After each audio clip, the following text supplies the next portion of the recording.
금융위원회에서 2025년도 60회 공인회사 시험 출제 범위 사전 예고 공고라고 해서 각 과목별로 어떤 분야에서 어느 정도의 비중으로 출제될 거다라는 걸 24년도 4월 말에 공식적으로 공고를 했죠. 재무관리는 경영학과 관계된 거니까 경영학 파트 관련 부분을 살펴보도록 하면, 경영학은 24년도까지는 출제 문항 수로는 40문항, 그러니까 40문제, 그리고 점수로는 100점 출제가 되었죠. 25년도부터는 출제 문항 수가 32문항, 32문제, 총점 80점으로 바뀐다. 이게 가장 큰 변화죠. 두 번째, 재무관리 파트가 있고 일반 경영학 파트가 있었죠. 24년도까지는 40문제 중에 재무관리가 16문제, 경영학 24문제, 출제 비중으로는 재무관리 40%, 경영학 60%였죠. 25년도 이후부터는 실제 25년 시험을 치러 봐야 알 수 있는 건데, 왜냐면 지금 공고된 내용이 명확하지가 않아요. 사실은 표지를 보시면 뭐라고 되어 있냐, 예측 가능성 등 수험생 편의 제고를 위해 공고한다 이렇게 되어 있어요. 그런데 실제 확인해 보면 그렇지가 않아요. 특히 가장 큰 문제가 되는 게 뭐냐, 재무관리 파트하고 일반 경영학 파트를 어떻게 나눌 거냐. 보시면 6개 분야로 나눴는데 1번부터 5번까지는 재무관리 파트예요. 6번 분야만 경영학이죠. 과거에는 경영학 쪽에서 마케팅, 생산 운영 관리 이러한 부분도 출제 범위에 포함됐지만 25년도부터는 오로지 인사 조직 분야만 출제하기로 했죠.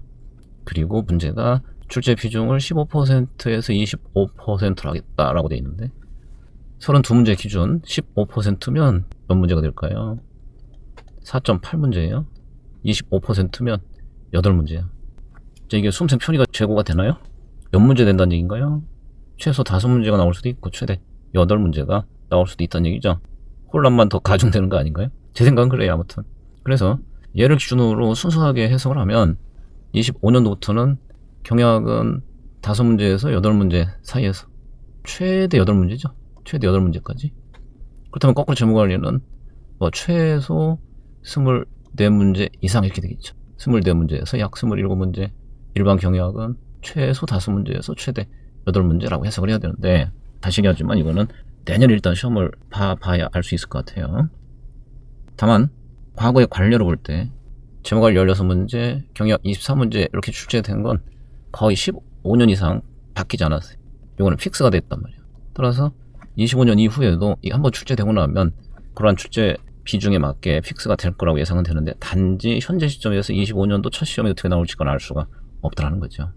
단 학원가에서는 경영학 선생도 먹고 살아야 된다라고 해석하고 있죠. 그러니까 이 최대 8문제 여기에 맞춰서 일반 경영학, 인사 조직 8문제 출제가 될 거고 재무관리가 24문제 출제될 거다라고 지금 그냥 추측을 하고 있어요. 거기에 맞게 대비를 하시면 될 것 같아요. 그 다음에 또 하나 관심사가, 재무관리의 비중 또는 문항 수가 이렇게 많이 확대가 되니까 재무관리는 어떤 식으로 출제가 될 거냐라고 하는 거죠. 만약 기존에 재무관리 출제 범위가 이 정도였다라고 가정을 해 볼까요? 가로는 출제 범위 또는 주제, 시험에서 다루는 주제 또는 범위라고 할까요?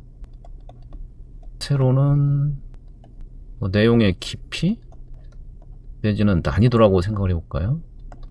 그럼 이 두 가지 면에서 제도가 개편되면서 어떤 변화가 생길 거냐, 이렇게 생각하는 사람이 있을 수 있어요. 난이도, 깊이도 좀 깊어지고 출제 범위도 좀 넓어지고 확대될 거 아니냐 라고 생각하는 사람이 있을 수가 있는데, 제 생각은 그럴 리는 없다고 봐요. 우선 범위 확대될 가능성은 별로 없다. 깊이도 크게 달라질 건 없다. 우선 깊이가 달라지기 어려운 이유는 제도가 개편됐다고 해서 지금 1차 시험을 2차 시험으로 만드는 거 아니죠. 여전히 1차 시험 객관식이고 정해진 시간 내에 풀 수 있는 내용으로 출제할 수밖에 없잖아요. 그러니까 난이도가 확 올라갈 이유는 없다고 생각돼요. 두 번째, 범위는 어떻게 되느냐. 혹시 공고문 보시면 당황하는 사람들 있을 수도 있어요. 왜 그러냐면 공고문에 맨 위에 분야 1 재무 비율 분석부터 이게 딱 제시가 돼 있어요. 분야 2에 보면 행동재무 이런 게 있어요. 분야 3에 보면 리스, 운전자본관리. 분야 4는 채권인데 특별한 건 없어요. 다만 여기 특수채권이라는 게 이렇게 보이네요.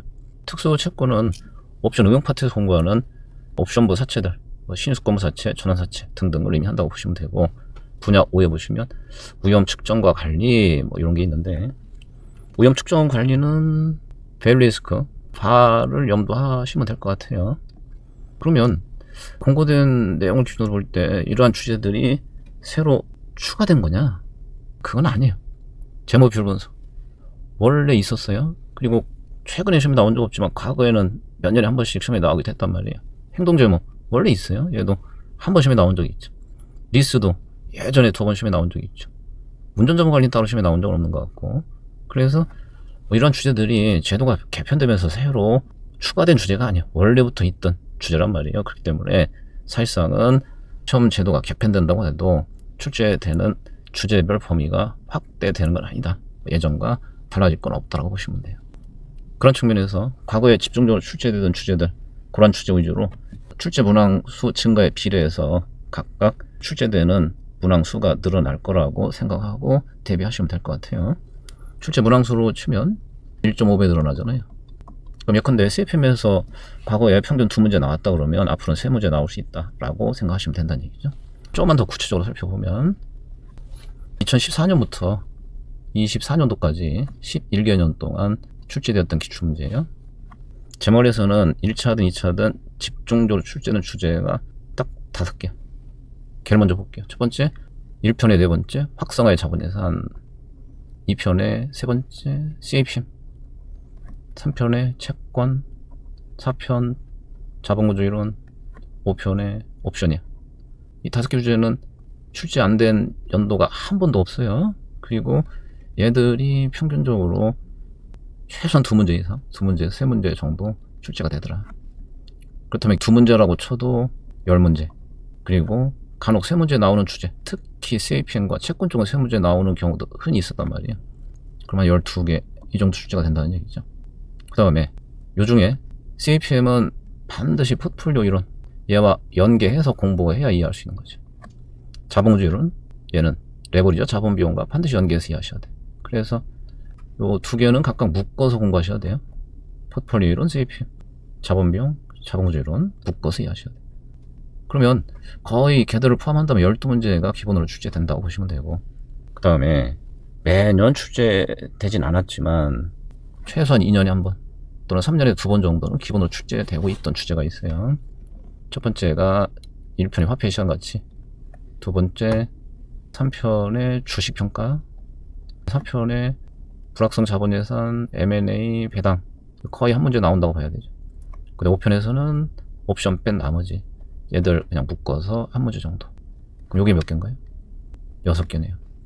그럼 6개가 예전에는 0.5문제에서 0.7문제, 2년에 한 번, 3년에 2번 요 정도 출제가 되던 것이 이제 그냥 한 문제씩 나온다고 보면 돼요. 그럼 이게 한 6개죠.